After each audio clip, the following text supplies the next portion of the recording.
Notre invité politique aujourd'hui, c'est Julien Audoul. Bonjour. Bonjour. Vous êtes porte-parole du Rassemblement national, député de Lyon. On est ensemble pour une interview de 20 minutes, une interview en partenariat avec la presse quotidienne régionale qui est représentée aujourd'hui par Stéphane Vernet. Bonjour Stéphane. Bonjour, Julien Audoul, bonjour. Stéphane, je le rappelle, vous dirigez la rédaction parisienne du journal Ouest France. Julien Audoul, on commence par une première question d'actualité sur la canicule, avec des températures qui vont monter cette semaine jusqu'à 40 degrés, 84 départements concernés. Dans cette lutte contre le réchauffement climatique, le RN a pris des positions, a voté certaines mesures ces dernières semaines qui interrogent la suspension des nouveaux projets d'éoliennes, des panneaux solaires, suppression également des zones à faible émission qui interdisent les voitures polluantes dans les centres-villes. Est-ce que le Rassemblement national n'est pas en train de passer à côté de ce combat contre le réchauffement climatique ? Pas du tout. Je pense qu'il faut avoir l'honnêteté de dire que les mesures qui étaient proposées en termes d'exclusion sociale, de ségrégation sociale, les zones à faible émission, le déploiement des éoliennes partout dans nos territoires qui ont des effets dévastateurs à la fois sur le cadre de vie, sur les paysages, sur la démocratie locale, puisque les habitants ne sont jamais consultés.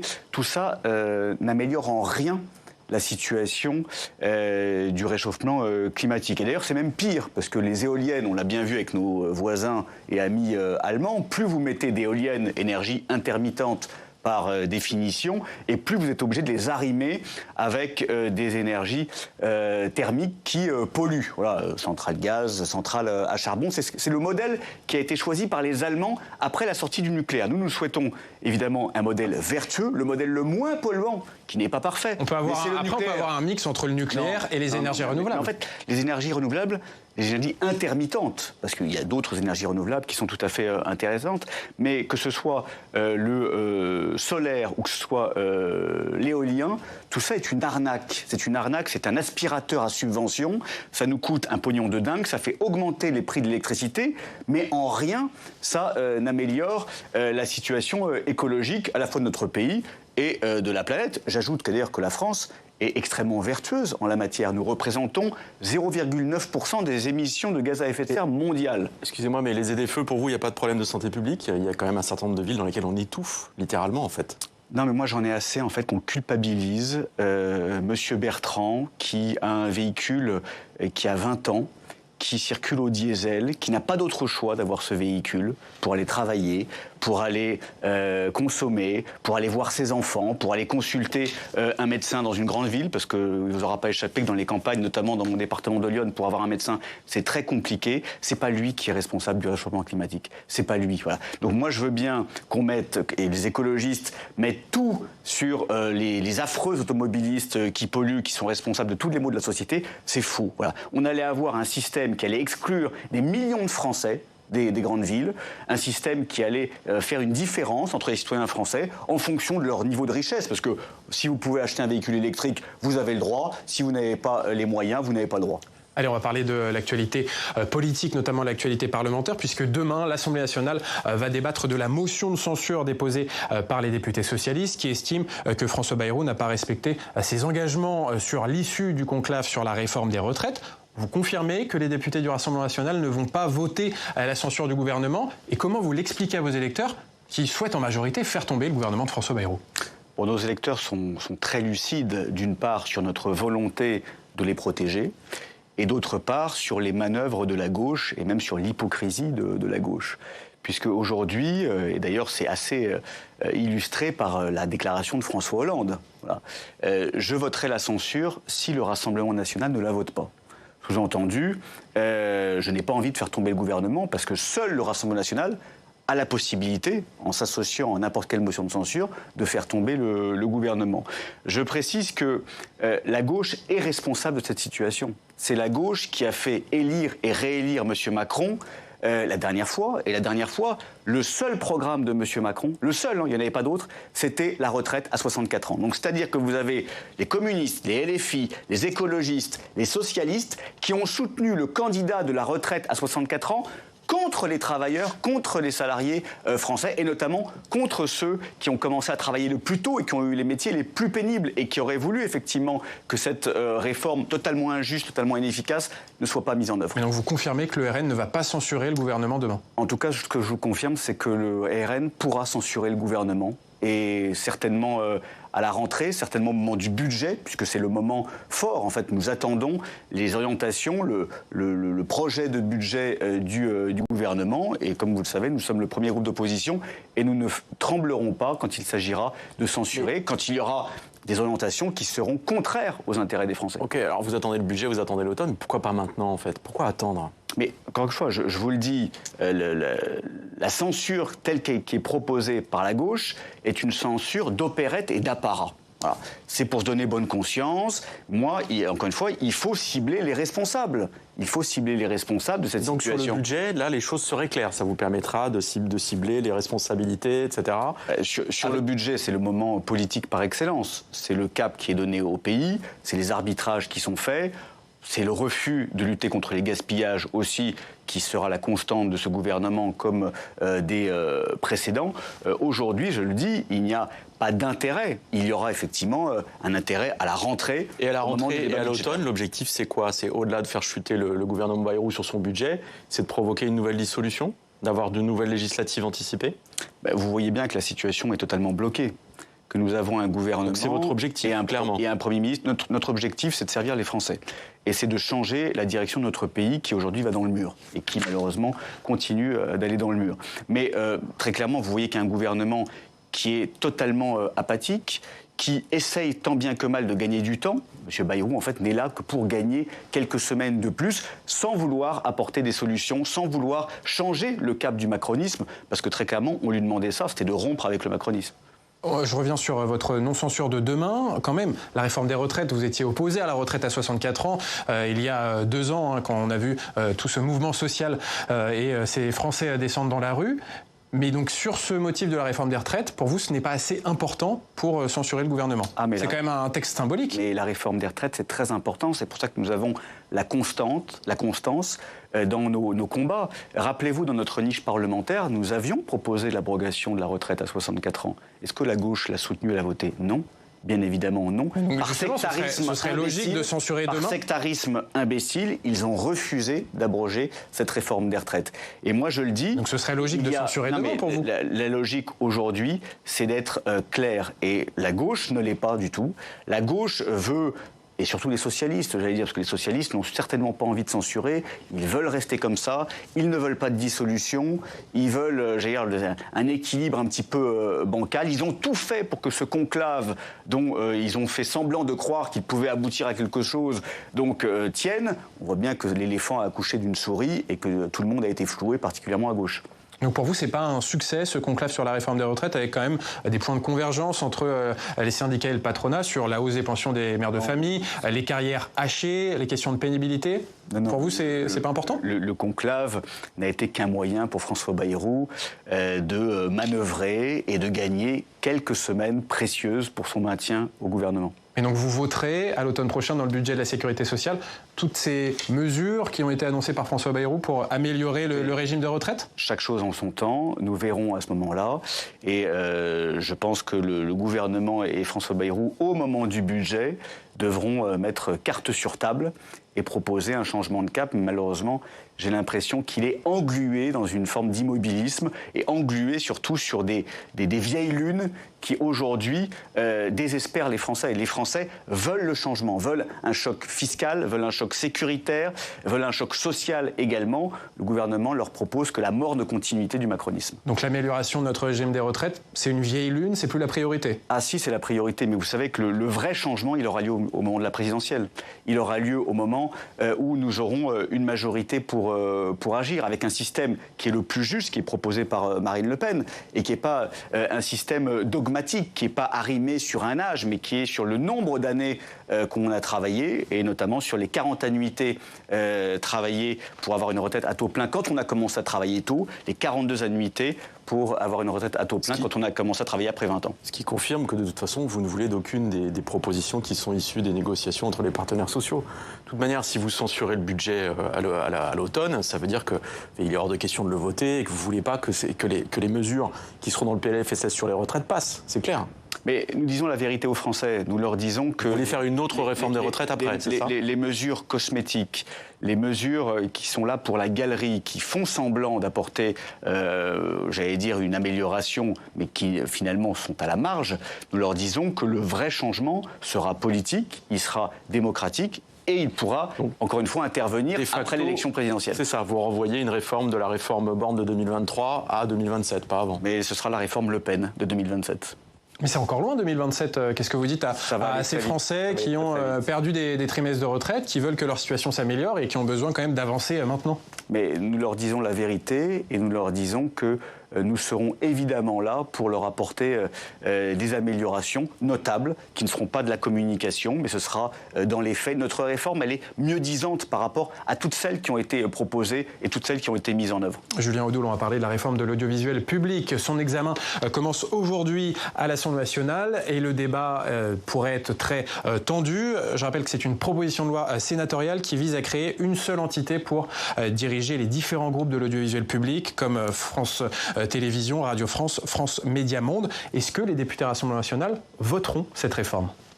Bon, la vraie question, c'est aujourd'hui, est-ce qu'on a besoin d'un audiovisuel public ? Est-ce qu'on a besoin de faire participer les Français, de faire payer les Français pour des chaînes qui aujourd'hui agissent, ou en tout cas des programmes, agissent contre leurs intérêts, avec beaucoup de mépris, avec des messages totalement surréalistes. Vous pensez à quel programme ? Je pense par exemple à l'émission « Sommes-nous tous racistes ?», qui a été diffusée sur France 2, qui était une caricature de bien-pensance, de rééducation, d'insultes à l'endroit du peuple français. Je pense aussi à des propos qu'on a laissé dire dans l'émission de Léa Salamé, par exemple, où on associe ce qui se passe à Gaza avec Auschwitz.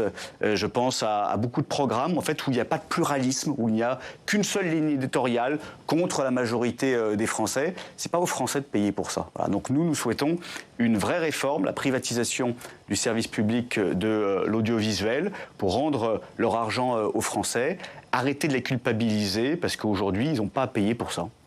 Et ça veut dire, comment est-ce que vous positionnerez dans le débat du jour et de demain là, sur l'audiovisuel public ? Si votre objectif et votre but, c'est la privatisation totale du service public, comment est-ce que vous allez participer à ces débats ? Du coup, est-ce que vous votez ce texte ou pas ? Nous réservons notre réponse. Vous saurez dans quelques temps et très rapidement quel sera notre vote. Nous, ce que nous disons effectivement aujourd'hui et ce que demandent les Français, parce que vous savez, les Français sont ulcérés. Moi, j'en rencontre beaucoup qui, après chaque programme infantilisant, après chaque programme de rééducation politique, idéologique, se disent « mais pourquoi on nous inflige ça ?» Pourquoi ce service public, en fait, n'a de public que le nom ? On n'a pas à payer pour se faire traiter de raciste, de fasciste, pour nous dire qu'il faut plus d'immigration, plus de vivre ensemble, qu'on n'est pas assez accueillant, etc. C'est insupportable. Et on aimerait effectivement qu'il y ait du pluralisme dans le service public de l'audiovisuel, ce qui malheureusement n'est pas le cas. Donc pour vous, on ne doit pas parler de vivre ensemble à la télé ? C'est un problème de ligne éditoriale. Il faut qu'on en parle, effectivement, mais qu'on parle de tout. On parle de tout. Y compris de racisme ? Il peut y avoir du racisme en France, on peut s'interroger sur cette question. Le problème, c'est que vous n'avez qu'une ligne politique. Vous avez une ligne politique de gauche, quelquefois d'extrême gauche, qui s'exprime. Regardez tous les programmes sur France Info, sur France 5 notamment, avec clairement une seule orientation. Et quelquefois, vous n'avez pas de contradicteur. Voilà, sur le plateau, il y a certaines émissions, c'est hallucinant, où on parle du Rassemblement national, très bien. On l'insulte, on méprise, on qualifie ses électeurs de fascistes, limite de nazis, mais il n'y a pas de contradiction. Voilà, donc tout ça, évidemment, est insupportable. Le RN est invité sur le service public, donc il n'y a pas qu'une seule parole de gauche. Non, pas tout le temps. Excusez-moi, on est moins invité sur le service public, surtout dans certaines émissions. Et vous le voyez dans les programmes, je fais référence encore à ce programme « Sommes-nous tous racistes ?», où vous avez pendant 2-3 heures, en fait, un déchaînement, une avalanche de poncifs, de rééducation idéologique de type maoïste qui est insupportable. Mais alors si vous privatisez l'ensemble de l'audiovisuel public et que vous... Pas l'ensemble, pas RFI, pas France 5. Alors pas France Média Monde, mais si vous privatisez en tout cas une grande partie de l'audiovisuel public et que vous le mettez dans les mains d'intérêts privés, est-ce que c'est pas aussi un risque pour le pluralisme ? Quel est le risque avec les autres chaînes ? En fonction des propriétaires de ces chaînes, il peut y avoir des dérives aussi. Après, il y a des règles.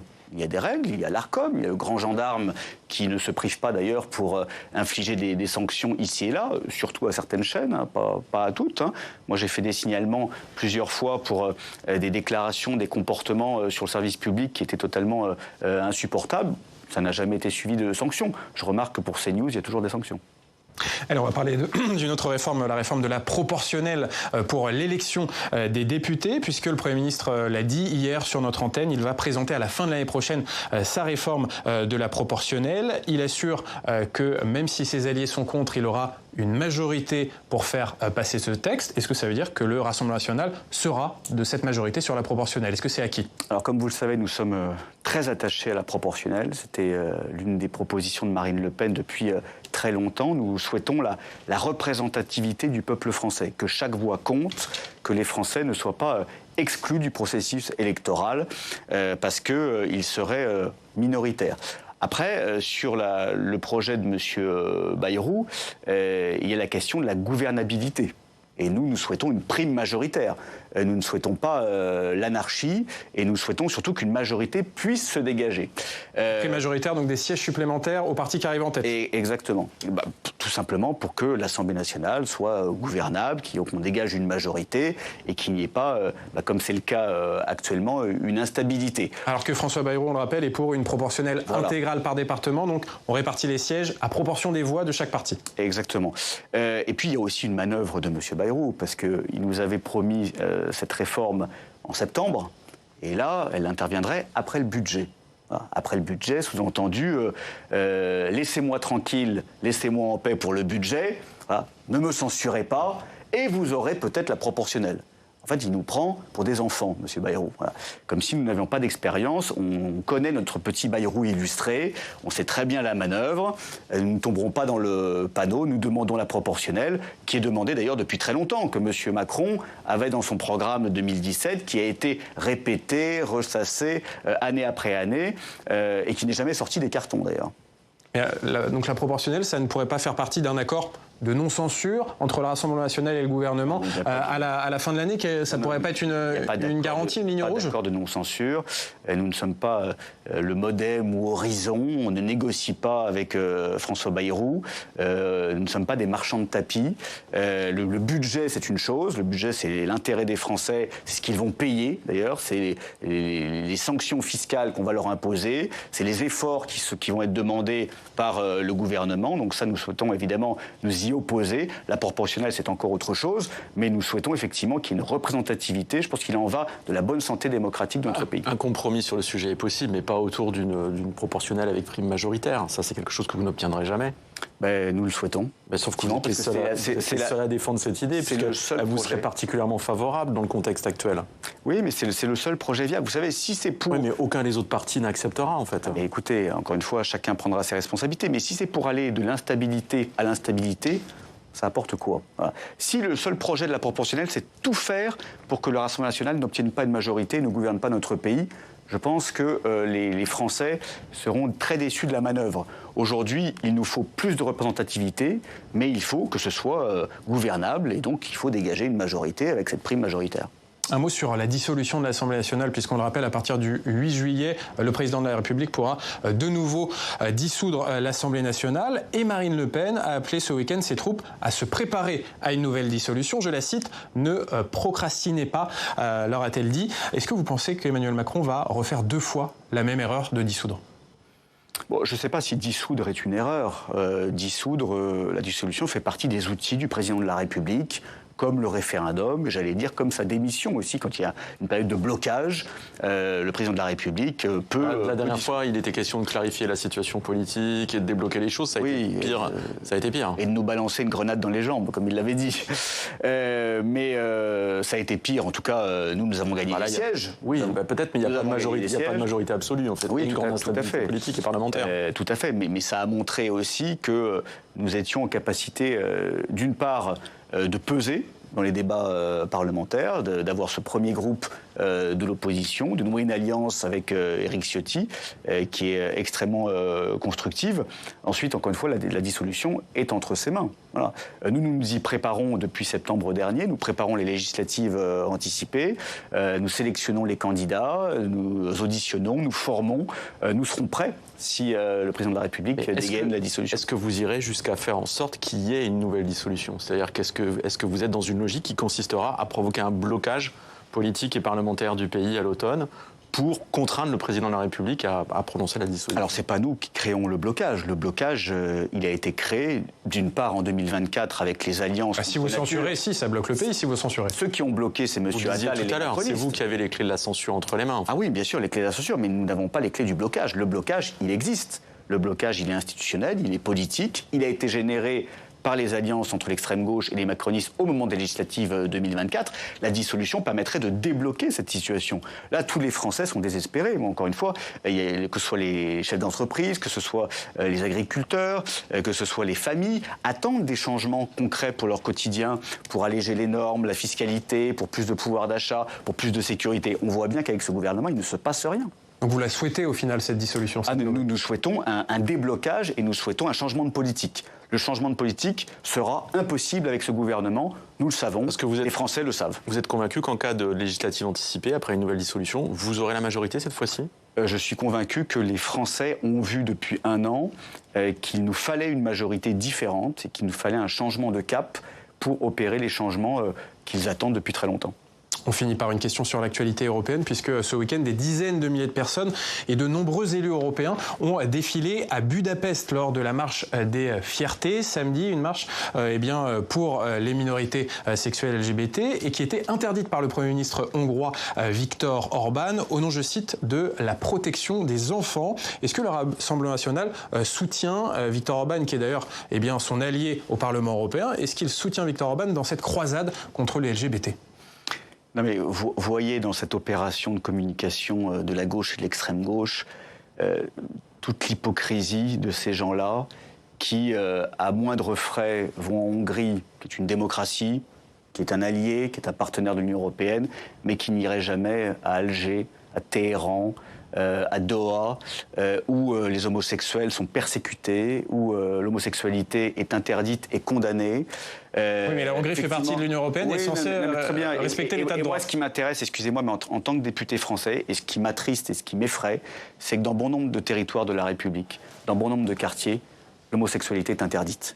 Dans bon nombre de quartiers, les homosexuels sont persécutés, sont agressés, sont insultés, n'ont pas le droit d'exprimer leur amour dans les territoires de la République française, en 2025. Voilà, dans des quartiers islamisés, dans des quartiers communautarisés, où là, des Français, là on ne parle pas de Hongrois, on ne parle pas de gens qui sont à 2000 km, on parle de Français qui ne peuvent pas défendre leur liberté, la liberté d'aimer, parce qu'ils sont agressés, parce que l'islamisme s'est installé. Moi, c'est ce qui m'intéresse et c'est mon combat pour qu'encore une fois, dans le cadre de la République française, les droits et libertés de tous soient garantis. Oui, ma question porte sur votre allié politique en Europe, Viktor Orban. Est-ce que vous le soutenez dans son interdiction de cette marche des fiertés? Écoutez, on a des divergences, évidemment. Nous n'avons pas les mêmes nationalités, nous n'avons pas les mêmes cultures. Il y a des divergences. Mais comme vous savez, M. Mélenchon, qui était à la Gay Pride, là, M. Mélenchon, il allait encenser le président sénégalais.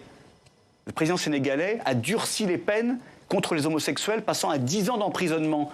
Est-ce qu'on lui a posé la question, tiens, il y a un petit problème, votre allié, vos accointances, etc.